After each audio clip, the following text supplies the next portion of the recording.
Hey YouTube, welcome to Migra Turris Elite, or MTE for short. This video will help you learn what to expect in MTE and how to accomplish it with the minimum amount of deaths. So let's get right into it. The first thing I want to mention is while you're clearing out the trash on the first floor, while it's pretty easy to get lost in it, make sure you're watching for the first thing is the messengers. You don't want to let them stay alive pretty long because they keep repeating and summoning themselves. So clear them out as fast as possible as you go up in MTE. Always focus them first. The second thing that you really need to be paying attention for is the Watchman of Darkness. If you don't kill them, they're very easy to kill, but if you don't kill them fast enough, they just keep exploding and exploding. So you want to make sure you focus those two things first and then everything else. A lot of the damage is going to go onto the paladin, especially from the scouts and the range. So you pay attention to that. You don't want to incorporate too much aggro. But as you move up, move together as a group and follow along, and you pretty much beat that first section pretty easily. Now the first boss is pretty simple. The mechanics have changed just slightly. The first thing is he casts a little bit faster. As you can see in the video, it's not sped up or anything. And you get these little purple vortexes. There are those red circles in the ground. Just watch for them. You see them come up, move out of the way. Stack when you guys need to be stacked. Everybody can technically dodge his trample, but easier just to stack to avoid a problem in just in the short run. But needs to say he's very easy to fight. Watch the purple circles, stack when you need to, and you're done deal for this guy. So moving down the line, as you complete the first boss, when you jump down, there's going to be a Watchman of Darkness kind of moving around in a circle, and you want to make sure that you're not going to jump down on top of that darkness without everybody in your party going to be there, because if you jump down and you're not paying attention, or his teammates aren't really expecting it, that darkness ball could potentially kill you or get aggro from the other mobs inside at the bottom of the fall. But it's not too bad. Look down, jump where you normally jump, and you won't have any issues, more or less. Same thing goes for the Gauntlet. Going up the Gauntlet is pretty simple, pretty easy. Pay attention to the messengers. Pay attention to elites. Guardians need to be silencing. Paladins are there as well. But pay attention, not silencing, but the Guardians need to be hating and going up first while the Zerkers are knocking everything up. Focus messengers, focus the elites. But again, don't let the messengers stay alive too long, otherwise you just get overran. The second boss is pretty simple, same mechanics. The only difference in this one is it spawns portals that spawn scouts and minions. So what we did in this is there's a couple solutions, couple suggestions. The first one is to just have the archer and the Zerker stay on the boss while the mage, who has AoEs and can use it to proc their skills, destroy the portals as we move in a circle around the entire perimeter. Besides that, this one's the same exact style. Have the mage focus the gate or have the ranger focus the gate to kill off each of the minions so you don't get overran. Again, the Pally's going to take a lot of the aggro. One of the things you do need to realize, though, if you get charmed and she pulls you in, you need to break CC really fast so she's not healing. But if you do get her that she starts healing, it also heals the gates. It also heals the minions. So just be aware of that. But pretty easy, pretty simple. Again, when you're walking up and clearing out the trash, focus the messengers, focus the elites. Don't be in the circles, and make sure your tank and Zerk are going up first. Don't run ahead. In this boss, you're gonna have a clone, and you're gonna have the normal guy.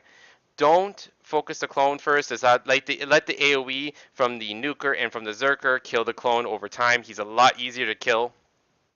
One of the things I need to mention here is that the red circles are pretty much a one-shot if they crit you. They do about, like, I think around 11,000, 12,000 damage if they hit you normally. When I got crit, you'll get hit for maybe 24, 22. It's up there. It's around that amount of HP. So besides that, they both say the same thing: stop, dance, dance, stop. Pay attention, and you won't have any issues. Both of them need to be killed at the same time. If you kill one before the other, then the other one will enrage 30 seconds after you kill the other one. So that's just a heads up. So always kill the first one, then kill the clone if you didn't kill it already. But the clone's easier to kill than the normal one. But he's pretty easy. This one's pretty straightforward. If you beat the clock, you do get an extra chance of getting loot, like a horn or a skin as well. So that's it for the third boss. Going up to the fourth boss, the same path. Pay attention to elites, pay attention to your team, work together to call out stuff, and you have no issue clearing the trash. The fourth boss here is pretty easy here. He's the same style, but in this case, you cannot stop the tornadoes. You're gonna have to always fight the tornadoes with the tornadoes against them. You can't just glitch it out like you do in the normal MTE, the normal MT. So in this case, you're gonna have the tornadoes. They do lock on you, so pay attention to that. If they do get on you, kind of move them away from everybody. Don't sit there and like pull them to the paladin or the tank or something like that. Like if I had it on here, I want to move away from the mage on me, so they don't get hit. One of them doesn't hurt you enough, but it's the mass amounts of them that will start doing the overtime damage. So as you're fighting him, moving around, don't get locked onto the fire tornadoes, paying attention to the ground for the red, and dodging his little AoE burst that he does. You're pretty much solid out of for this boss. Don't get hit with his tail whip, and let the tank to keep aggro on that. Most of the time, the boss won't leave the tank if the tank is properly hitting with the Zerker doing the damage. This boss is pretty straightforward. I believe this one's almost the easiest one out of all of them. Paladin, you stay near the Paladin. Paladin can sacrifice, and you'll be pretty solid. Going to Flogus, the Flogus has a couple different things in this one. The first one, what is the theory, is that there is a damage gate. You have to hit enough. You have to do enough DPS at a constant rate for the Pillar of Light to spawn. Again, this is just a theory. It's not. There's no proof anywhere. But it's worked for us. Now we've had times where we didn't hit that damage gate, but we've also this only happened once or twice to us. The rest of the time we've always cleared it. So it's a little bit easier than what it sounds like, but try to keep pushing out damage constantly. Don't stop damaging Flogus, and for that you also can't silence him. So there's no longer the ability to stop him from summoning his the explosion guys coming out and charging you.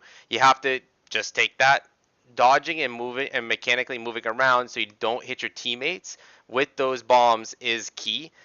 Keep away from each other. Don't stack too much on the top of each other, especially when that comes up, because if it does, where they come up and stack on top of you, you're gonna you possibly kill you, the mage, or even your paladin accidentally just because you pulled them in the wrong direction. But they work similar to how UME works. They come over to you, they target, and they explode. So once they do that, just roll or move out of it. They're pretty easy to maneuver. That's it for Flogus. I hope this video has helped you. If it has, please hit that like button, and like always, take it easy.